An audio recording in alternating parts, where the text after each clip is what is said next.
Hi అండి అందరికీ. ఈరోజు చాలా టేస్టీ అండ్ సింపుల్ అయిన ములక్కాయ చికెన్ కర్రీ ఎలా తయారు చేసుకోవాలో చూద్దాం.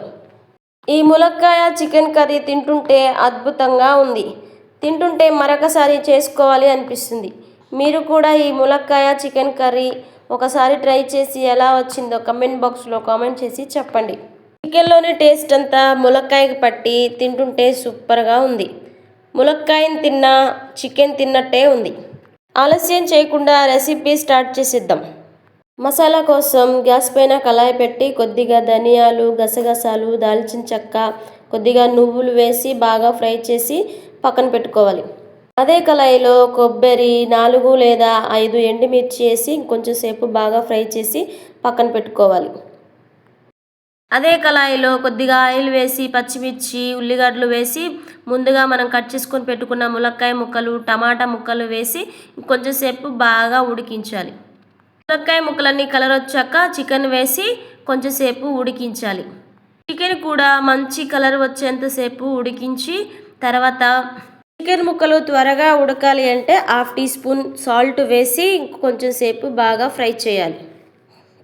1 టీ స్పూన్ పసుపు వేసి కొంచెం సేపు బాగా కలర్ వచ్చేంత వరకు ఫ్రై చేసిన తర్వాత మనం ముందుగా మిక్సీ పట్టుకున్న మసాలా అంతా కూడా ఈ చికెన్లో వేసి బాగా కలపాలి. ఈ మసాలా అంతా కూడా ముక్కలకు పడితే అద్భుతంగా ఉంటుంది. మధ్య మధ్యలో చికెన్ మాడిపోకుండా ఒకసారి కలుపుతూ ఉండాలి. మసాలా అంతా వేసిన తర్వాత మధ్య మధ్యలో చికెన్ మాడిపోకుండా కలుపుతూ ఉంటే మంచి కలర్ వస్తుంది. చికెన్లో నుంచి ఆయిల్ అంతా రిలీజ్ అయ్యేంత వరకు ఉడికించి ముక్కంతా కలర్ మారేంత వరకు మంచిగా ఫ్రై చేసిన తర్వాత 1 లేదా 2 స్పూన్ల కారం వేసి 1 స్పూన్ అల్లం వెల్లుల్లి పేస్టు, సన్నగా తరిగి పెట్టుకున్న కొత్తిమీర, పుదీనా వేసి ఇంకొంచెం సేపు బాగా ఫ్రై చేయాలి. కొత్తిమీర అంతా కూడా ముక్కలకు పట్టేంతసేపు ఫ్రై చేసిన తర్వాత 40 ml వాటర్ పోసి ఇంకొంచెం సేపు బాగా ఉడికిస్తే చికెను, ములక్కాయ ముక్కలు సూపర్గా ఉడుకుతాయి. చికెను, ములక్కాయ ముక్కలు త్వరగా ఉడకాలి అంటే చికెన్ పైన మూత పెట్టి ఇంకొంచెం సేపు ఉంచి తర్వాత తీసి సర్వ్ చేసుకోవడమే. ఇంతే అండి ములక్కాయ చికెన్ కర్రీ.